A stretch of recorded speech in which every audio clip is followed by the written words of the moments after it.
It's good to see all that have come to be with us this morning, as has been already mentioned. It's a wonderful privilege to come together as God's people and worship God in spirit and in truth. We're very grateful for that opportunity. As always is the case, I do consider it an honor to speak concerning the Word of God, and I hope that what we have to consider would be helpful and edifying to you. This morning I'm filling in for Wade, who's at Oakdale, and yesterday I just sat down in my office and I wrote a little sermon on this one verse. It's a verse that is very, very well known, and sometimes it's misunderstood. So I thought what we would do is we'd just take this one passage, this is our sermon, and we'll discuss the context in which Jesus spoke these words so long ago during his masterpiece of the Sermon on the Mount, and what can we glean from it moving forward in our life. Matthew chapter 5 and verse 22. But before we do that, I want to read for you verse 21. You have heard it had been said to those of old, you shall not murder, and whoever murders will be in danger of the judgment. Right after the Lord said this, he said this in Matthew 5 and 22. But I say to you that whoever is angry with his brother without a cause shall be in danger of the judgment. And whoever says to his brother, Raca, shall be in danger of the council. But whoever says, you fool, shall be in danger of hell fire. You know, sometimes we look and we compare to the Old Testament and we say it was okay for perhaps to hate under the old law, but you just couldn't take somebody's life. You just couldn't murder. But that's not true. Under the law of Moses, hatred of one's brother was condemned, but it didn't have the same consequence or the same penalty or punishment as murder. In Leviticus chapter 19 and verse 18, it says, you shall not hate your brother in your heart. You shall surely rebuke your neighbor and not bear sin because of him. Regarding hatred, Jesus makes hatred equal to murder because both of them come from an evil heart. In fact, in Matthew chapter 5, verses 43 and 44, he said, you have heard that it had been said, you shall love your neighbor and hate your enemy. But I say to you, love your enemies. Bless those who curse you and do good to those who hate you. And pray for those who spitefully use you and persecute you. To illustrate that anger makes one guilty as murder in the eyes of God, Jesus uses a very familiar analogy, something they would have understood. He uses the Jewish judicial system. And in each situation and before each court, anger ultimately leads to guilt and conviction. If we go back to our passage in Matthew 5 and 22. But I say to you that whoever is angry with his brother without a cause. Now, you know, if you look at this, it seems to imply that there's a time when it's okay to be angry with your brother. And as we look at this phrase, we might say, all he's saying is, you can be angry with your brother, just don't be angry with him without a cause. In other words, if he gives me a reason, it's okay. But this phrase, without a cause, most scholars would agree, was not found in the original. In fact, J.W. McGarvey and also Mr. Broadus would say and write that it wasn't found in the most reliable and oldest manuscripts. In fact, other translations render this passage without those words. It's actually taken out. It's not in that passage. In fact, that's found in the American Standard Version, the New American Standard Version, and the Revised Standard Version. So, without a cause does not insinuate that anger is acceptable under certain conditions. Now, I want to say this. When the Bible says, be angry and sin not, it literally means don't be angry that it causes you to sin. It wasn't giving us license to be angry. The passage says, don't be angry that it causes you to sin. Now, is it possible to be angry and not sin? Absolutely. How do I know that? The Lord was angry. In Matthew chapter 23, as we look back in our mind's eye, as he's preaching to those Pharisees, as he's preaching to the hypocrites, he was angry. When the Lord came in and overturned the table of the money changers, he was obviously angry, but he did not sin. And the reason that he did not sin is he didn't allow the anger to change his heart. He never had an angry or vengeful or spiteful or hatred in his heart. So, the kind of hate, though, and the kind of anger that the Lord is talking about in this passage is something that is not to be done, period. There are no conditions when this kind of anger is okay. And this is what he says. If you're angry with your brother, you're in danger of the judgment. Now, what's that talking about? You know, when I was younger, I thought, well, what that's talking about, that's the judgment day, isn't it? Isn't that the judgment day? No. The Lord is referring to the judicial system, the judicial court system under Judaism, under Mosaic law. He is using this as an illustration. So what does he mean when he says the judgment?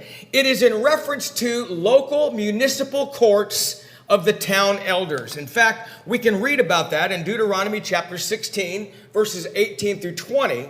Numbers chapter 35, verses 15 through 32. It's talking about the local municipal court of town elders. Jesus here warns that anger has the potential of leading to guilt even before the local court system. Now, we know that he's just using this as an illustration. He's using this as an illustration of the dangers of having anger and hatred in your heart. It even leads to judgment in the local court system. Now, I think we all understand. He's using that as an illustration to show what God thinks about that. What does God think about such anger in your heart toward your brother?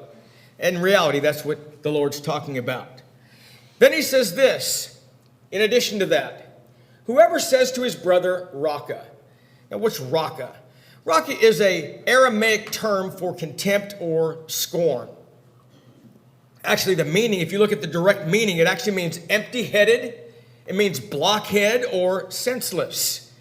And Jesus says, in the first one, if you're angry with your brother, you're in danger of the judgment of the local courts. Then he says this, but if you say Raca to your brother, you're in danger of the council. What's that? Well, the council there is the Sanhedrin, Israel's Supreme Court. Are you kind of getting the point? This is the court, by the way, that tried the most serious offenses.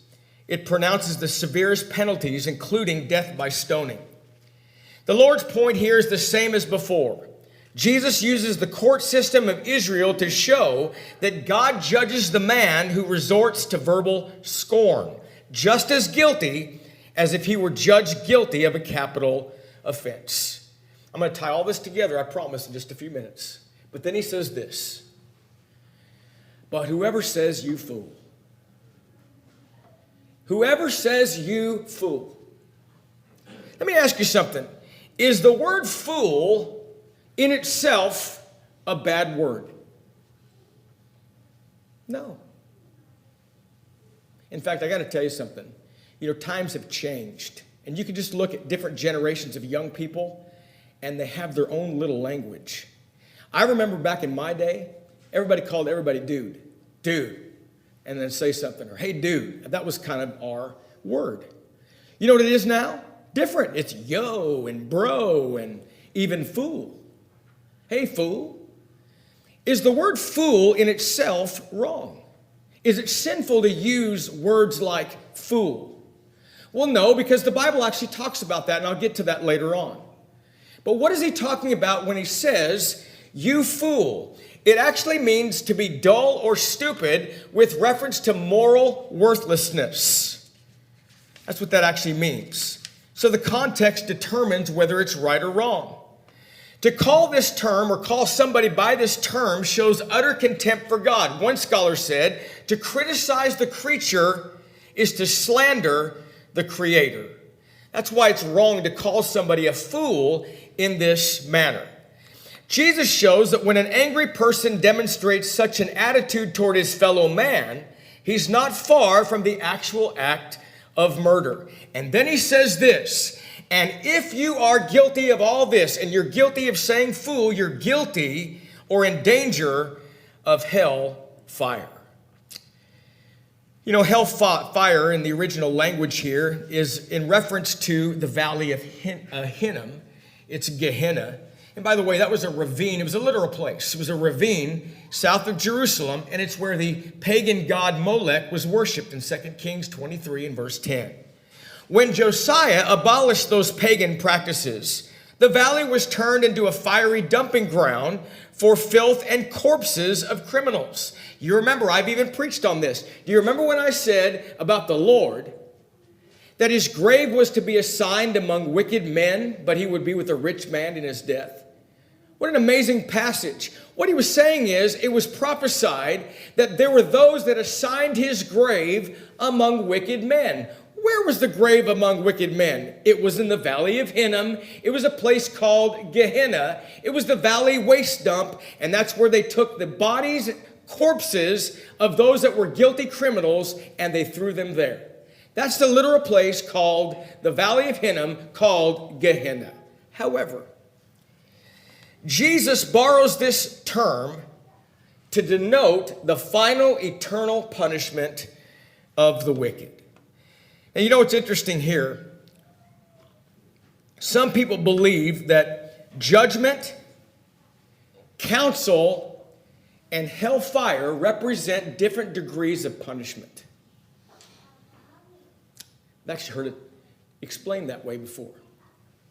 In other words, you got this stuff going on, but the worst one's calling somebody a fool. Designed to illustrate degrees of punishment. I don't think that's right.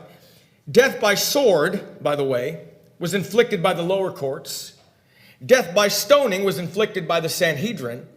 And obviously the fire of Gehenna. So some people look at that and they say, no, wait a minute. See, that's just the degree of it. The worst thing you could ever do is say fool to somebody. Because if you are, you're guilty of hellfire. You're guilty of losing your soul in hell.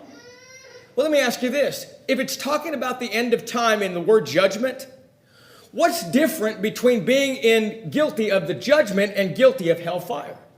There's no difference. It makes no sense. So that's not what he's talking about. That's not what the Lord meant. The verse is more likely understood if each of the infractions and subsequent punishments are viewed as being equal.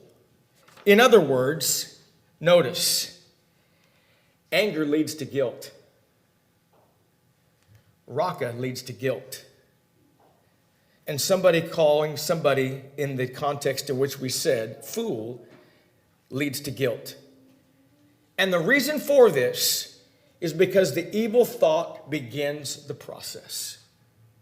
The thought in the heart begins the process. So, when interpreted correctly, as Broadus wrote, he said these verses show Jesus saying that God's law not only forbids murder, but also anger with all of its oral manifestations.